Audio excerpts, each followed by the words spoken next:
Hola, soy el doctor Hugo Velasco, médico anestesiólogo en el Hospital Dr. Gustavo Frique.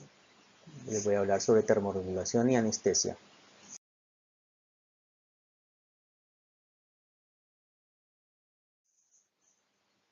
La temperatura corporal no es homogénea.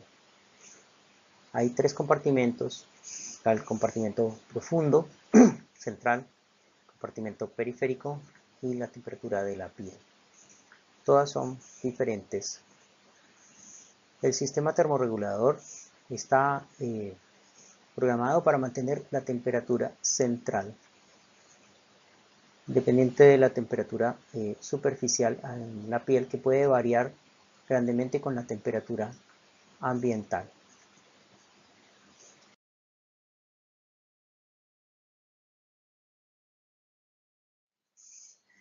El sistema termorregulador tiene tres componentes principales: un sistema aferente compuesto por receptores en diferentes partes del cuerpo, un centro en que se integran todas las señales, el centro más importante, que es el hipotálamo, y un sistema efector a través del cual se producen las respuestas para mantener esa temperatura.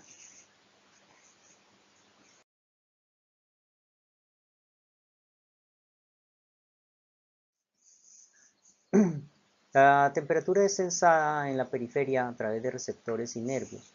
Actualmente se han identificado varios tipos de receptores, unos que son activados por calor, otros por frío.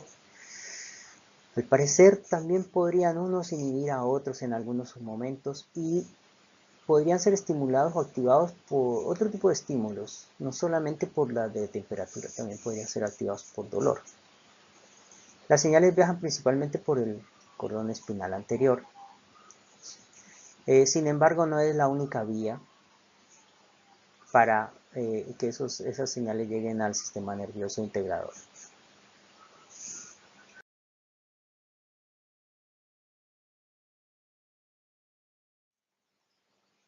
Las señales llegan de la piel, tejidos profundos, médula espinal, corteza cerebral, hipotálamo. Más o menos cada una de estas partes contribuye con un 20% de la información. Si bien la piel contribuye con un 20% de información, para integración de estas señales a nivel del hipotálamo para mantener la temperatura central, la piel contribuye con un 50% a lo que llamamos el confort térmico. Pueden haber cambios bruscos de temperatura, o cambios de más de 6 grados por hora en la temperatura de la piel, que pueden desencadenar respuestas sin necesidad de que eso haya afectado la temperatura central. A nivel del hipotálamo, entonces, se va a integrar esta información y se van a desencadenar las correspondientes respuestas dependiendo del efecto que se quiera. Como podemos ver aquí, cada respuesta se desencadena a una temperatura diferente, no se desencadenan a la misma temperatura y no se desencadenan en la misma secuencia.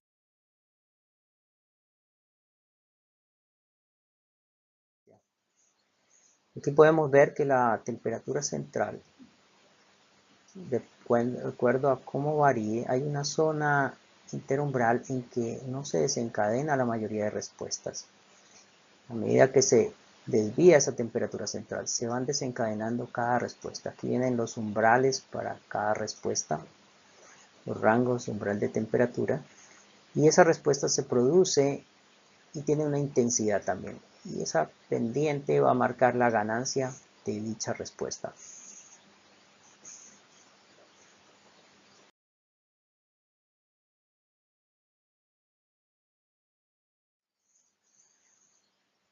Hay un rango de temperatura ambiente en la cual la regulación térmica de la temperatura central es alcanzada solo por vasoconstricción o vasodilatación con un mínimo consumo de oxígeno.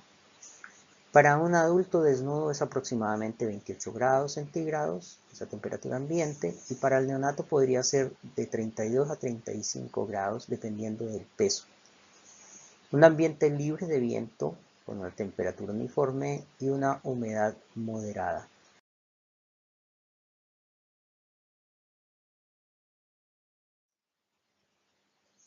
Por lo tanto, en el control del termorregulador van las vías aferentes, tenemos un control central y una respuesta, un sistema eferente.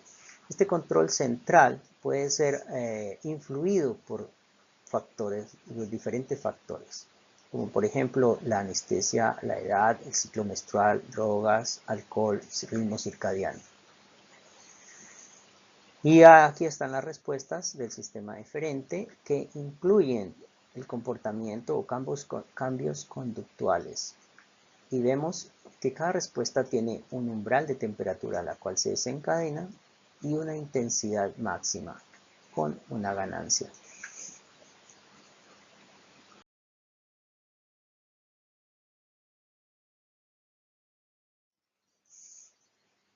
El sistema eferente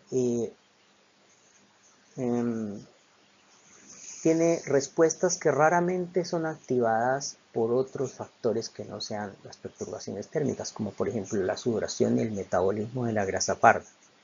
Sin embargo, el sistema termorregulador usa mecanismos desarrollados para otros propósitos, como la actividad muscular y los cambios vasomotores. La adaptación de estos sistemas preexistentes puede explicar por qué este sistema puede ser ampliamente alterado. Cada respuesta tiene su propio umbral y su propia ganancia, como lo vimos en el gráfico anterior.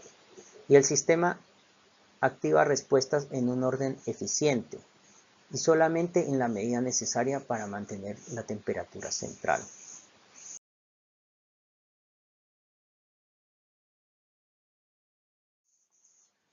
Las respuestas conductuales es la respuesta más eficaz y consiste en una manipulación intencional del intercambio de calor.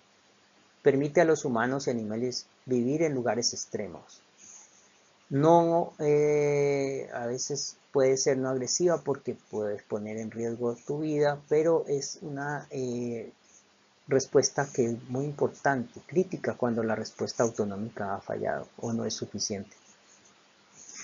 Es mediada en gran parte por la temperatura de la piel, la cual solo contribuye al 20% del control autonómico de la temperatura central, pero vimos que puede contribuir hasta un 50% al confort térmico y sobre todo los sensores en el tórax superior y la cara. Necesita, por supuesto, una percepción consciente de la temperatura corporal. Por lo tanto, nuestros pacientes anestesiados pocas veces pueden recurrir a esto.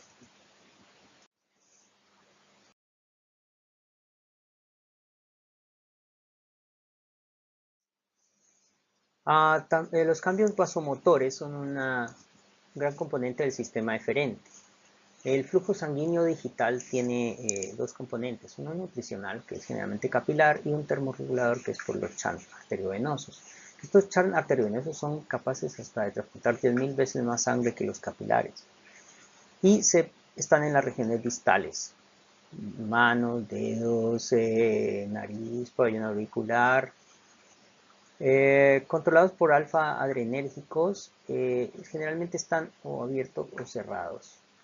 La vasoconstricción cutánea es el principal mecanismo efector para reducir la pérdida de calor.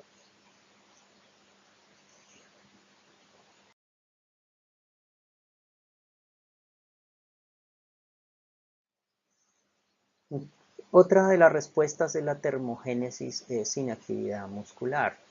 Y este es un aumento del calor metabólico sin ayuda de actividad muscular. Es una principal parte de la termogénesis en el neonato y los lactantes pequeños. Y se realiza a través de un tejido especializado denominado grasa parda, presente desde la semana 26 y 30 de gestación, y que se ubica en las regiones interescapulares, en el cuello, alrededor de la arteria mamaria, mediastino, riñones y glándula adrenal.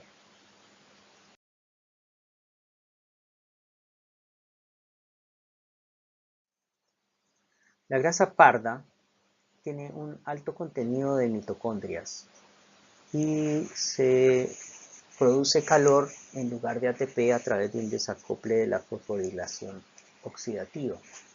Es mediado por termogenina y el gas se desvía hasta un 25% del gasto cardíaco hacia esos depósitos, por lo tanto es bastante eficiente. Está atenuado por la anestesia general y es poco o nulo en niños grandes y adultos. Está desde la semana 30, 26, 30 y en qué momento cambia a termogénesis por actividad muscular. Es difícil definirlo, pero más o menos a la mitad del primer año de vida.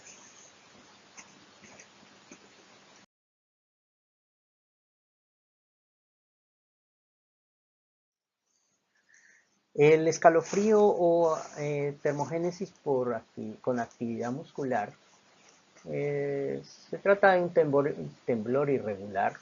Es la segunda respuesta termorreguladora al frío. La primera es la vasoconstricción. Puede aumentar la producción de calor hasta 3 veces y sostenerse hasta 3 o 4 horas en un paciente adulto. Realmente no produce tanto calor como la comparada con el ejercicio físico y puede ser sorpresivamente ineficiente a pesar de este aumento de la producción de calor, debido a que también produce una vasodilatación hacia el sistema muscular y por lo tanto aumenta la transferencia hacia el compartimento superficial y pérdida de calor. Se dice que no ocurre en recién nacidos, aunque han sido vistos en recién nacidos, sobre todo en los que se ha inducido hipotermia. Sí es importante en los niños grandes y en los adultos. Su umbral es un grado menos que el de la vasoconstricción. Aumenta significativamente el consumo de oxígeno. Puede no estar relacionado a anestesia y responde a meperidina y a desmedetomidina.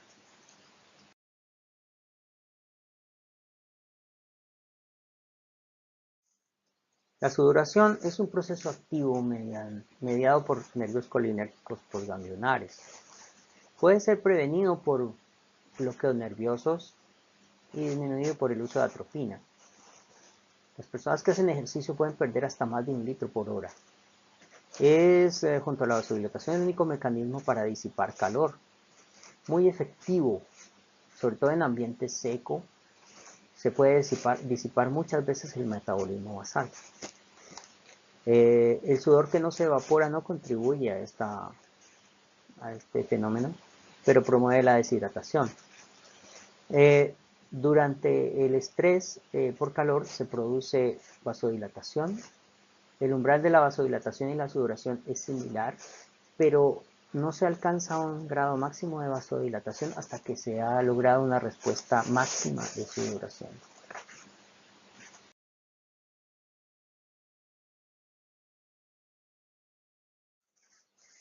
En el pabellón quirúrgico, entonces, vamos a tener a nuestro paciente, un paciente habitualmente sin ropa, que está siendo sometido a irrigaciones, tanto de la piel como de cavidades, y que se le están administrando fluidos endovenosos y además anestésicos.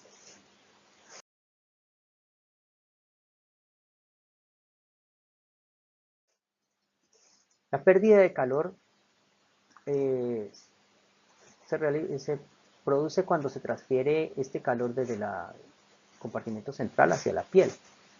La velocidad con que se pierde depende de la rapidez de transferencia. Y la piel y la grasa son un aislante térmico. Cuando el flujo sanguíneo aumenta, el calor se conduce con una forma eficiente hacia el compartimento periférico y la piel. Los métodos físicos por los que se pierde calor son la radiación, la conducción, la convección y la evaporación. Todos son regulados por la segunda ley de la termodinámica. O sea, el calor se transfiere del objeto con mayor temperatura al que tiene menor temperatura, no en la forma contraria. Ahora hay que tener en cuenta que sin pérdida de calor, la temperatura va a ir aumentando.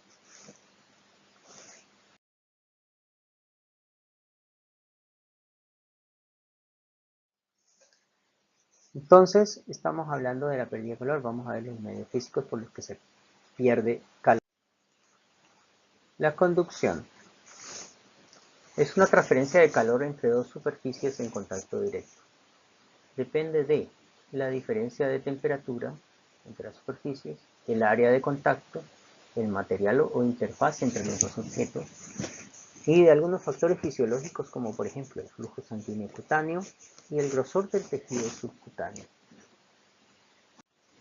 Este mecanismo está involucrado también en la pérdida por infusión de líquidos endovenosos y por irrigación con fluidos de cavidades. La evaporación se produce a través de la piel, mucosas y el sistema respiratorio. Depende de factores físicos como la humedad ambiental relativa, la velocidad del flujo de aire, la ventilación minuto, la diferencia de presión de vapor entre la superficie corporal y el ambiente. Tiene tres componentes: el sudor, las pérdidas insensibles de agua y la evaporación de líquidos aplicados a la piel. Es energía dependiente y, como dijimos, el sudor que no se evapora no contribuye a esto, pero sí a la pérdida y a la deshidratación. La pérdida de calor por convección se refiere a la transferencia de calor a moléculas en movimiento, como aire o líquido. La delgada capa de aire adyacente a la piel se calienta por conducción y después se pierde ese calor por convección. Depende de la velocidad de flujo de aire, la diferencia de temperatura y el área expuesta. Una delgada capa sobre la piel que la cubra reduce en forma importante las pérdidas por este mecanismo. En sala de cirugía es principalmente debido a los sistemas de aire acondicionado que cambian el aire hasta 15 o 25 veces por hora. Proceso de radiación es una transferencia de calor entre dos objetos que no están en contacto. Ocurre en el espectro de luz infrarrojo.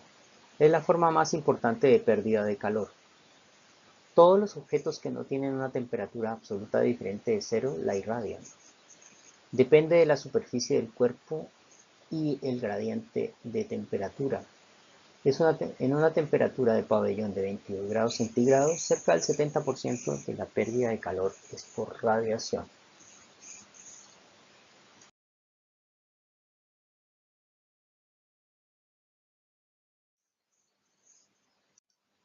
Por otro lado, la producción de calor se da por el metabolismo oxidativo de los nutrientes, glucosa, proteínas, grasas. El 55% procede de la producción de ATP. Casi todo el calor se genera en los órganos del compartimento central, o sea, los que están altamente irrigados. Y se puede producir en gran cantidad en los músculos esqueléticos durante el ejercicio.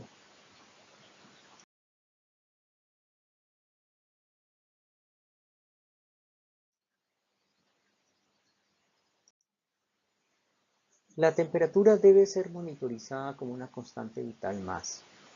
La hipotermia inadvertida puede ocurrir hasta en más de la mitad de los pacientes quirúrgicos. Independiente de la técnica anestésica escogida, ya sea general, inhalatoria, intravenosa o regional, la monitorización de la temperatura aún desafortunadamente es poco frecuente. El calentamiento de los pacientes no es un procedimiento estándar aún. Podría no ser necesaria esta monitorización en pacientes de bajo riesgo de hipotermia y procedimientos menores de 1 hora.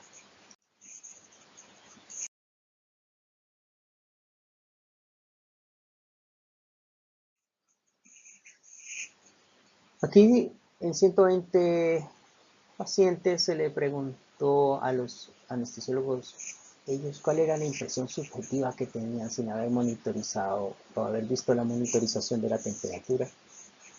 De los que respondieron que pensaban que el paciente estaba hipotérmico, efectivamente el 85% de sus pacientes estaba hipotérmico. De los que pensaban que su paciente había sido bien abrigado, o cuando pensaban que había sido bien abrigado, El 71% de los pacientes estaban hipotérmicos y de los que no opinaron, también el 76% de los pacientes estaban hipotérmicos.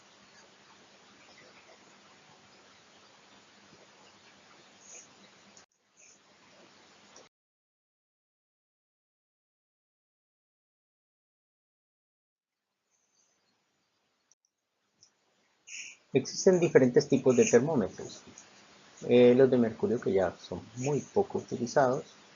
Hay termómetros digitales, hay termómetros infrarrojos y bueno, existen los termistor y los termopares, que son los que más usamos nosotros en pabellón. Inclusive algunos diseñados especialmente para medir la temperatura a nivel vesical.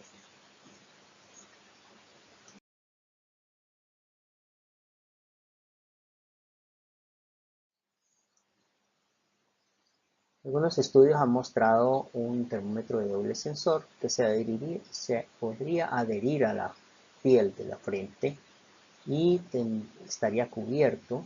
Mediría la temperatura de la superficie de la piel, la temperatura de la que se está irradiando, y haría un cálculo a través de una ecuación para estimar la temperatura central. Hay algunos estudios que muestran que es un método nuevo y posiblemente podría ser preciso y exacto y podría ser usado tanto en anestesia general como en anestesia regional.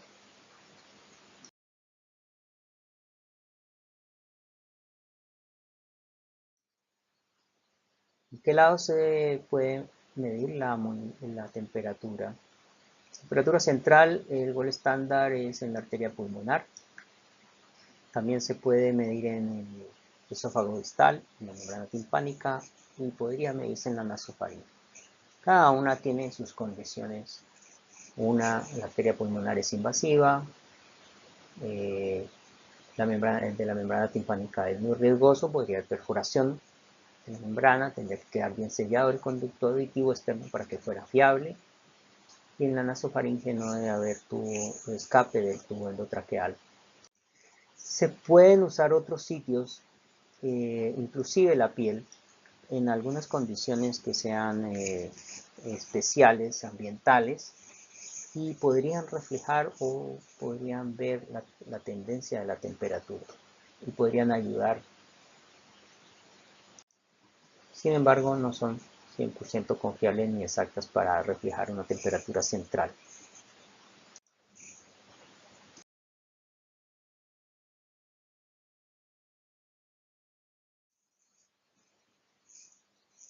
En cuanto a la definición de hipotermia, se habla de hipotermia en el adulto. Se habla de una hipotermia leve por debajo de 36 grados centígrados, de 34 a 35.9, moderada entre 32 y 33.9 y severa menor de 32. Sin embargo, en neonatos esos umbrales cambian y hablamos de una hipotermia leve en el neonato lactante menor, entre 36 y 36.4. Moderada entre 32 y 35.9 y severa en menor de 32.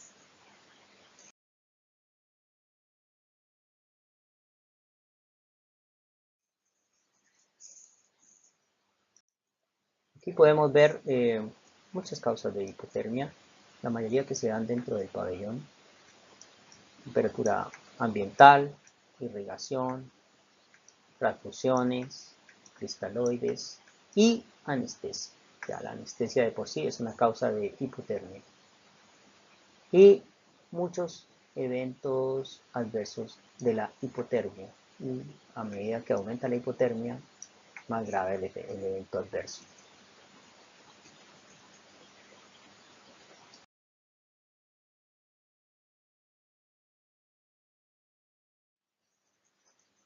La hipotermia inducida por la anestesia tiene tres fases.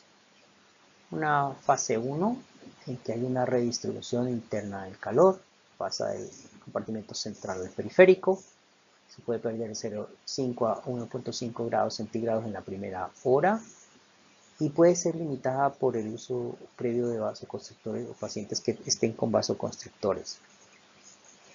La fase 2, en que se trata de un imbalance térmico entre la producción de calor y pérdida de calor, podría perderse de 0,5 a 1 grado centígrado cada hora. Pero esta fase puede ser limitada por las medidas de calentamiento que nosotros implementemos. La fase 3 o de ya un equilibrio térmico, entre comillas, porque se ha desencadenado una vasoconstricción y en el cual el compartimento central, digamos que entre comillas, se encoge. Por lo tanto, el calor total es repartido en una menor área y la temperatura central se estabilizaría un poco.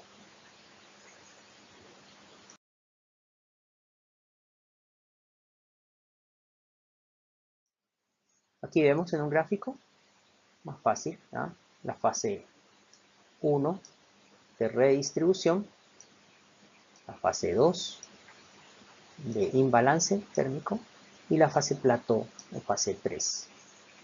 Primera fase, primera hora, segunda fase entre la segunda y tercera hora y la fase plató a partir de la tercera hora.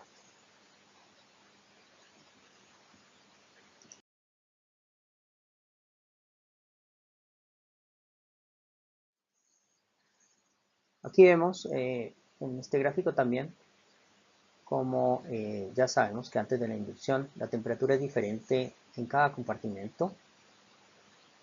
Cuando se produce la inducción, entonces hay una distribución, una redistribución, vasodilatación y la temperatura central puede disminuir y la temperatura periférica puede inclusive aumentar un poco, igual que la temperatura de la piel. Se mantiene o aumenta. Pero después, cuando ya viene la otra fase y viene la vasoconstricción, entonces este compartimento central se achica y logra una estabilización de la temperatura central con disminución de la temperatura en la piel.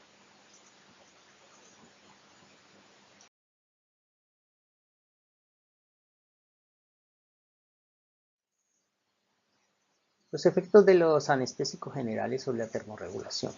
Todos los anestésicos, medicamentos que usamos, ya sean inhalatorios o endovenosos, alteran los umbrales de termorregulación en mayor o menor grado.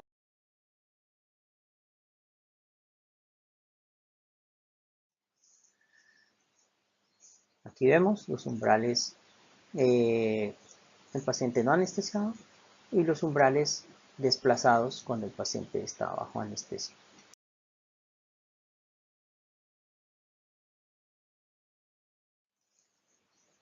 En anestesia espinal también se da este fenómeno y también son desplazados los umbrales.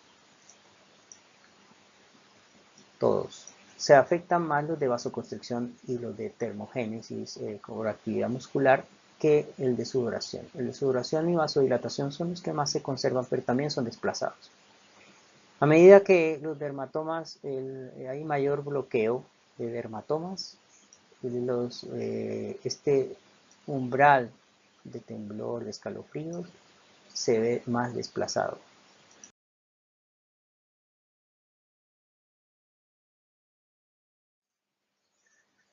Aquí con el uso de isoflurano a 0%, 0.8% y a 1.2% vemos cómo el umbral de sudoración se desplaza, aunque se mantiene su intensidad máxima o su ganancia.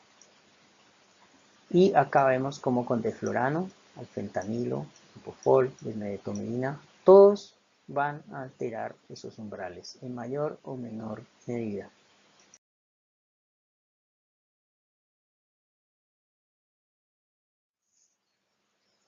Los efectos de la hipotermia ya los hemos visto en muchas revisiones. Está claro que aumentan el riesgo de infección de la herida operatoria, la estadía en el hospital, presencia de arritmias, problemas cardiovasculares, de problemas renales, duración de nuestros medicamentos, relajantes musculares y la estadía en la sala de recuperación y también el desconfort del paciente.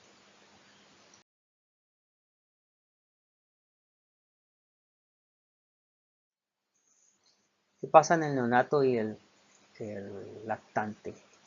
Son pacientes con una gran superficie corporal en relación a su masa, tienen una cabeza proporcionalmente grande, Tienen una gran irrigación cerebral, con un cráneo delgado y escaso cabello, por una delgada capa subcutánea, una baja cantidad de queratina en la epidermis. Por lo tanto, tienen una mayor pérdida de calor por radiación, convección y evaporación. Su sistema termorregulador está presente, pero es más limitado que en el adulto, y su termogénesis sin actividad muscular, o sea, por la grasa parda, es inhibida igual por agentes volátiles y endovenosos.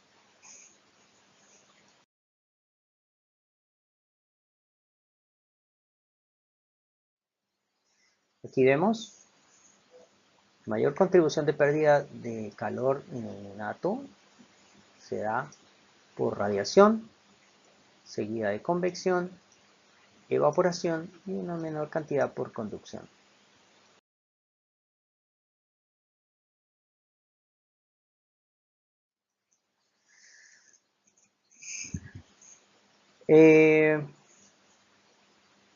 Aquí vemos nuevamente la primera fase de hipotermia durante anestesia, segunda fase, tercera fase. En lactantes se podría dar inclusive un aumento ligero de esta temperatura central en la tercera fase debido a una gran vasoconstricción.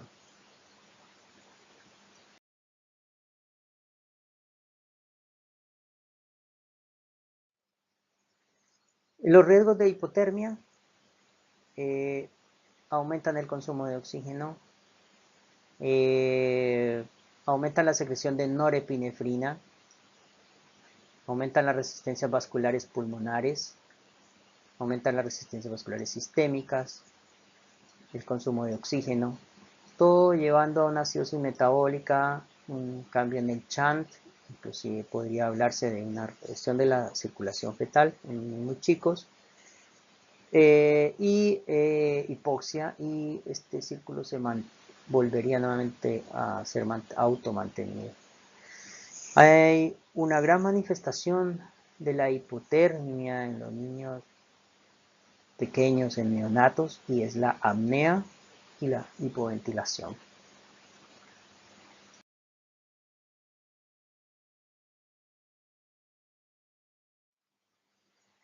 La prevención de la hipotermia se lleva a cabo con un precalentamiento del pabellón, minimizar la pérdida de calor por convección y radiación, dispositivos para calentar el paciente, dispositivos para calentar fluidos y gases.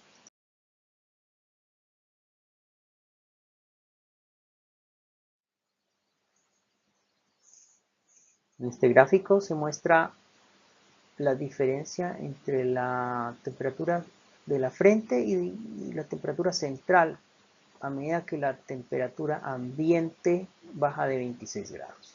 Y se ve claramente como a menor temperatura la diferencia aumenta.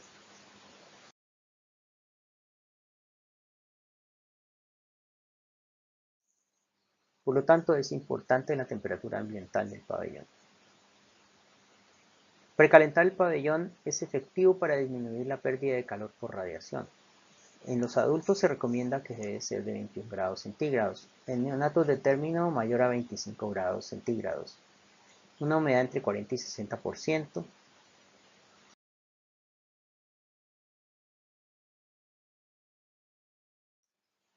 Controlar la exposición del paciente. Cubrir el paciente aún con una delgada capa reduce las pérdidas por radiación y convección. Los envoltorios plásticos son baratos y efectivos. Cubrir la cabeza de un infante o neonato es importante. Usar unas mantas y calefaccionarlas previamente. Descubrir las áreas necesarias durante la inducción y la punción venosa.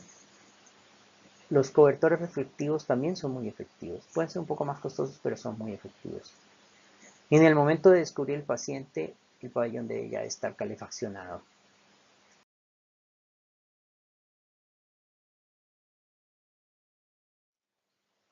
Los calefactores radiantes, muy usados en las unidades de neonatología, cada vez menos frecuentes en pabellón gracias a los calefactores de aire forzado, útiles durante la inducción y mientras se instalan los campos. Tienen un servomecanismo que recomiendo que sea usado por seguridad y que se debe setear a 36.5 grados. Debe existir una distancia mínima entre la fuente y el paciente y tiene una efectividad variable. Puede aumentar las pérdidas insensibles de agua en periodos prolongados y existe el riesgo de quemaduras tanto del personal de salud como sobrecalentamiento del paciente.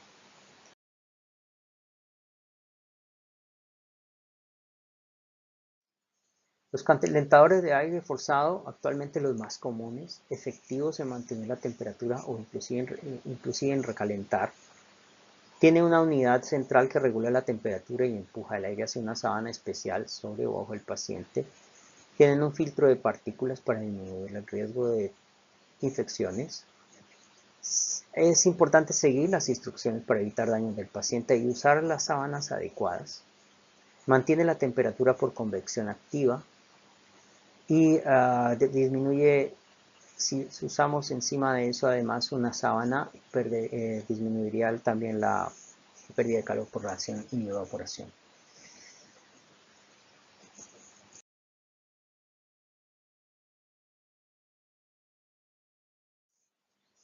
Hay mantas que tienen colchones de agua que se colocan bajo el paciente, colchones eléctricos también pueden ir bajo sobre el paciente. Son reusables, requieren desinfección, dejan acceso al paciente si son colocados bajo el paciente. Sin embargo, hay que tener mucho cuidado porque están en contacto directo con el paciente y hay alto riesgo de quemaduras y sobrecalentamiento.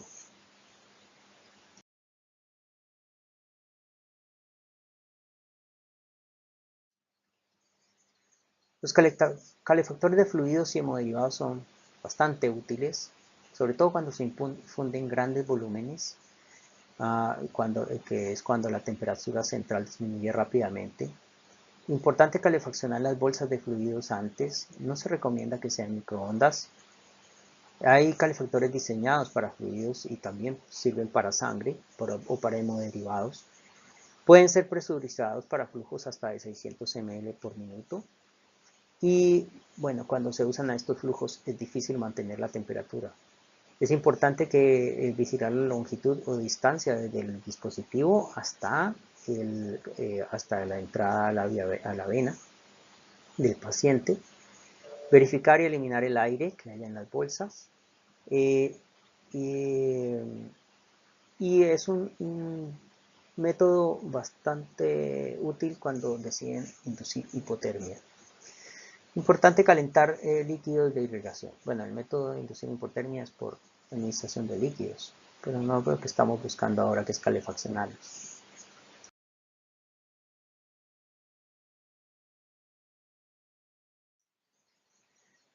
El traslado del paciente es un momento crítico donde se puede perder todo el esfuerzo que se hizo en el intraoperatorio. El paciente debe estar cubierto.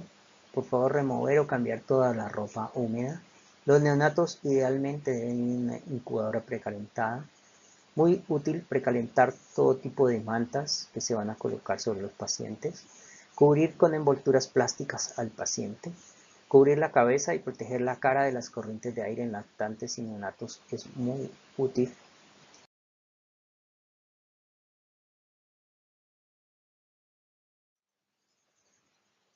Debemos tener en cuenta también la hipertermia, no solo la hipotermia, que puede ser más peligrosa que la hipotermia en un rango similar. Ya hablamos de que la piel inclusive es menos tolerante al calor, a los cambios de temperatura hacia calor que hacia frío. Y podemos ver que en temperaturas de 40 grados ya se puede presentar podrían haber cambios neurológicos si no se controla. A 42 o más grados, colapso circulatorio, desnaturalización de proteínas y de enzimas.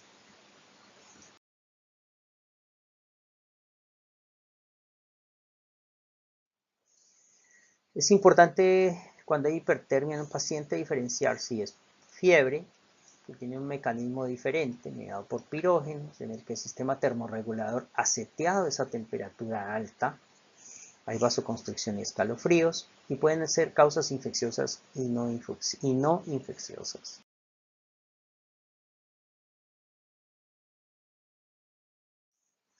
Y la hipertermia, en que solamente se refiere a valores de temperatura excediendo la normal, en que el sistema termorregulador no ha sitiado esa temperatura. Puede ser terapéutica o puede ser hipertermia maligna. Los manejos son diferentes. El manejo de la hipertermia pasiva o terapéutica se refiere solo a alejar la fuente de calor, desabrigar.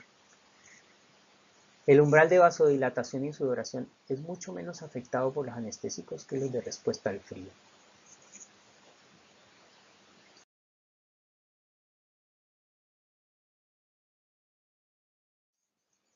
Consecuencias de la hipertermia: aumento del gasto cardíaco, el consumo de oxígeno, consumo de energía, pérdida de fluidos y las que vimos anteriormente.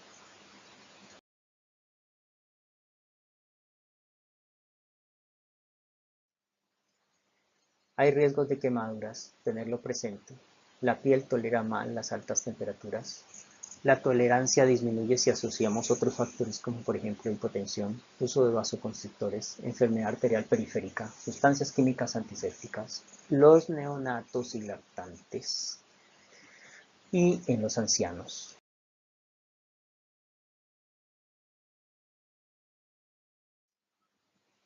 Algunas conclusiones: el ser humano tiene un gran sistema termorregulador.